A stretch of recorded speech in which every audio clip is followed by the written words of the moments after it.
Here comes the Kingslayer.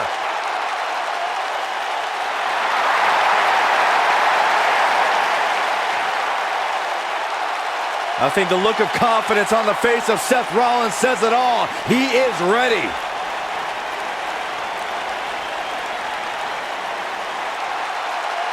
Rollins, one of the greatest of this generation.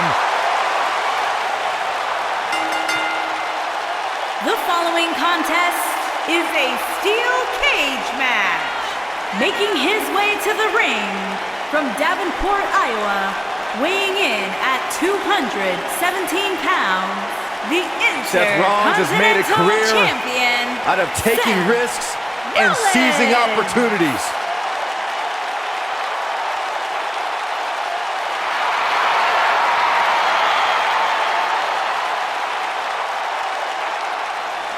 Seth Rollins has been a multi-time champion, a Money in the Bank ladder match winner, debuted as part of the Shield with Reigns and Ambrose.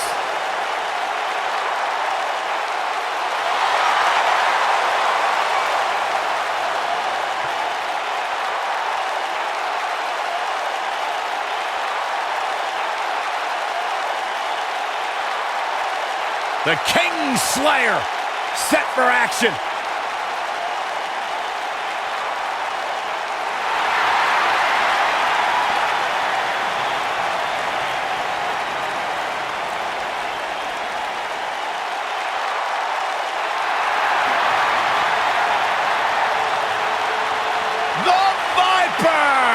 And his opponents, first, from St. Louis, Missouri, weighing in at 250 pounds, he is the Apex Predator, the Viper, Randy Orton.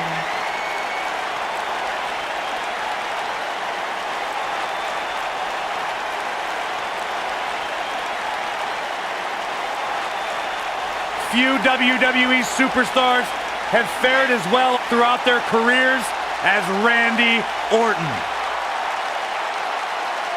Cool, calm, collected, but laser focused. And ready to explode at a moment's notice with an RKO out of nowhere.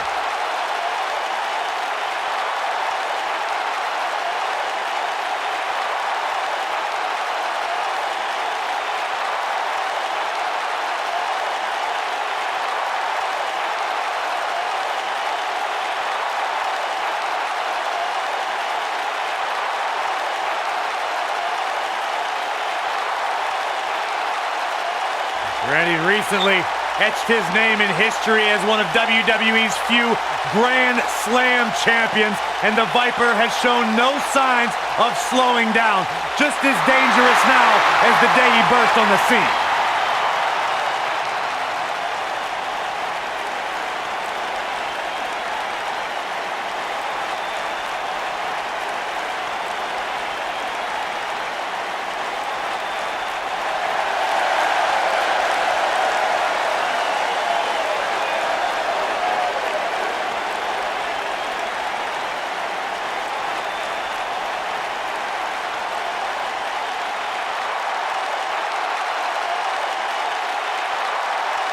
And residing in Hollywood, California, weighing in at 221 pounds, The Miz.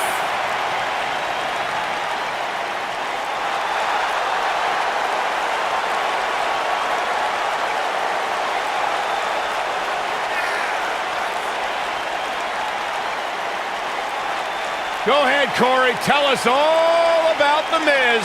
The Miz is the man who single-handedly turned Smackdown from the B show to the show. A star of stage, screen, reality television. Is there anything The Miz hasn't done? Did The Miz pay you to say all that, Corey? Absolutely not, Byron Saxton. I happen to be a hopeful for consideration for a Mizzy this year. Really? That's right. Mizzy? Oh, come on. That would be awesome, Corey. That would be ridiculous. Where would you put it? On my mantle with my most prized possessions. Why are you encouraging him, Michael? I would love to have a Mizzy. You guys are weird.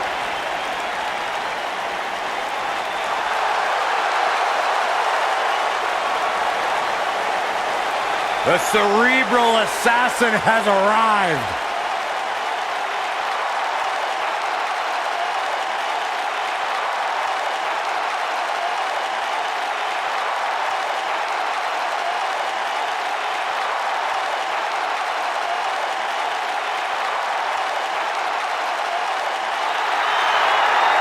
The mood has changed.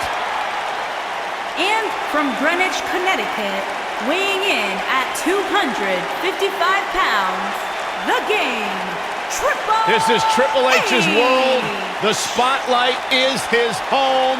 A Grand Slam champion, one of the all-time greats.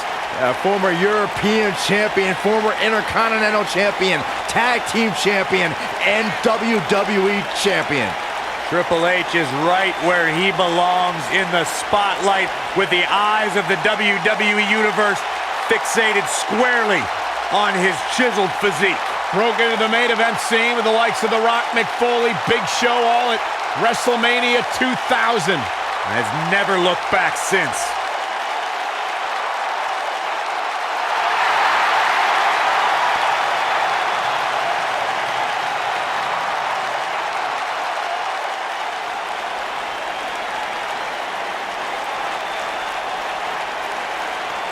The man has main evented 7 WrestleManias and continues to grow his legend in WWE.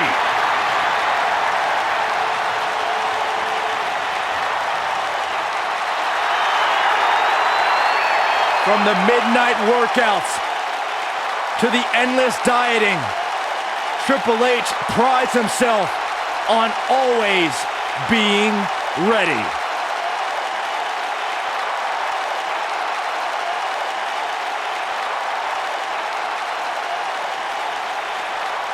I just hope Triple H's opponent tonight is as mentally tough as they think they are, because the cerebral assassin is at the top of the game.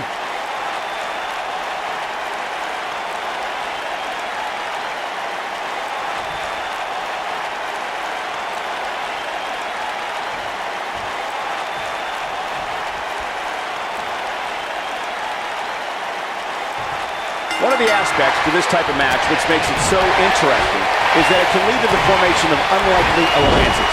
Just another thing to have to worry about when you're competing against 3 other superstars all at the same time. And there are few things more unforgiving than the cold steel of a cage match. Hey, if Seth Rollins decides to burn it down tonight, hey Corey, can I borrow your water bottle? I'll tell you what, Byron, if you really want to stay safe, how about you leave the commentary table for the rest of the night? I'll cover for you. I got this. That's a little extreme.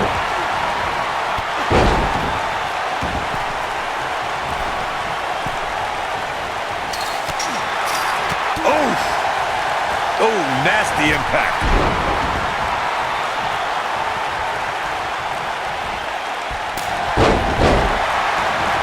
At the up.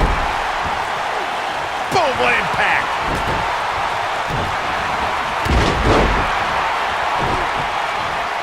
You gotta believe this one's over.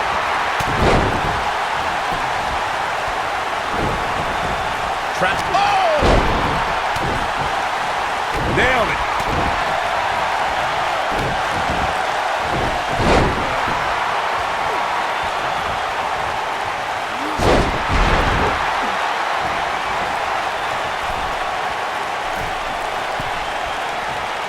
Harsh impact. Boom! Oh, what a right! Man, that's some attitude behind it. There's a certain feeling that comes over the combatants in a steel cage match once they hear the door close and see the official lock it. A superstar must know that their body is going to be thrown against the steel, that their face will most likely be raked across the cage, and that anything is legal in this environment. The Miz looking a little stunned here. Don't be surprised if he shrugs it off and comes back more motivated than ever. A crucial point in the match here, guys. He's got a target on his back now, and I wouldn't be surprised to see a 3-on-1 attack here. When we talk about fatal 4-way matches, and Corey, you mentioned this before, everyone is battling for themselves. Alliances are fleeting, and a rivalry can be conceived or renewed at any time. There are instances when friends have to battle one another if they are to achieve everything they want to in sports entertainment. Michael, that's true. As we've seen in the past, sometimes you have friends, even members of a brotherhood, clash in a fatal four-way matchup. Think back to what we saw at 2015's Payback when Roman Reigns and Dean Ambrose ended up throwing down. The WWE Universe has seen the evolution of the steel cage in the enclosure known today as Hell in a Cell. The first time an enclosed cage was seen was in October of 1983 in the last Battle of Atlanta. The enclosed cage was seen a few years later. This could end it in a hurry. Looks like he has other plans here. I think he was just looking to soften him up a little here. Ooh, what impact. Byron, we talk about the progression of steel cage matches and the type of structures that have been spawned from them. I need to point out that some cages have been electrified. One was made from bamboo in the form of a Punjabi prison match. And of course, the elimination chamber with glass pods and steel doors. And today we have the Asylum match, where weapons are on top of the cage. Just goes to show you that times may change, but the objective to destroy an opponent remains the same. There's still no better way to settle a score than to do battle with your adversary inside a steel cage. There's the future of the WWE. I have to tell you, the RKO from Randy Orton is a thing of beauty. Well, unless you're the one who's getting dropped by it. The Apex Predator's speed and power are just the beginning, because an RKO can occur at any moment. What's this? On the shoulders here. And it could be a long way down from there. Corey, it still amazes me how quickly Randy Orton can strike an opponent with the RKO. Obviously, the WWE Universe feels the same way since the hashtag out of nowhere trends on social media whenever the Viper uncoils. It doesn't matter if an opponent is behind Randy Orton, in front of him, attacking him. The Viper is always one RKO from victory.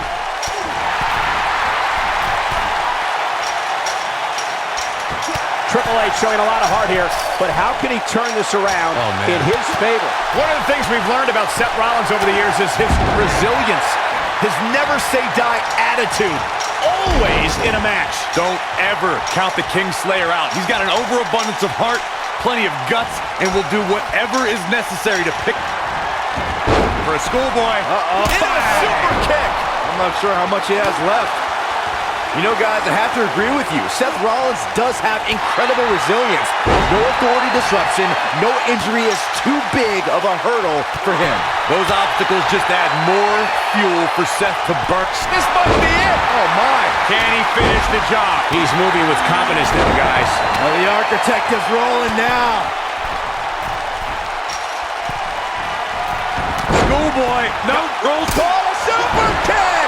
Game, set, match. This Shoulders down, this could be it. When people see the success of NXT and how it went from a developmental system to a bona fide WWE brand, they need to look at one person who had a vision of what those three letters needed to be, and that is Triple H.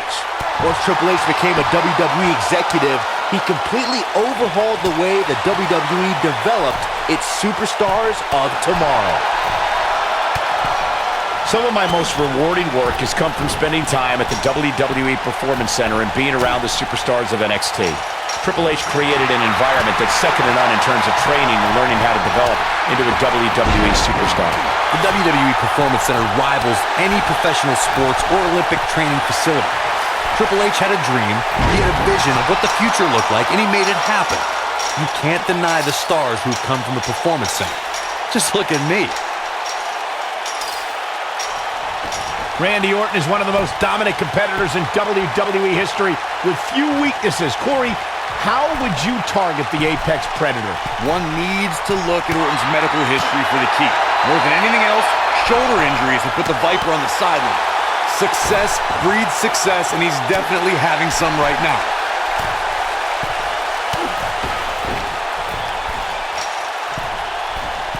Corey brought up Orton's many shoulder injuries earlier, and my quick research corroborates that. He suffered one just 6 months into his career and has been out of action as recently as 2016 due to shoulder issues. He did what he set out to do, and that was win. These gentlemen get after it. Here are the highlights. Check him out here.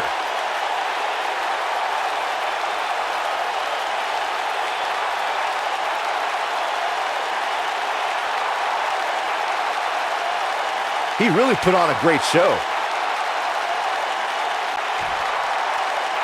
Here is your winner, The Game, Triple H.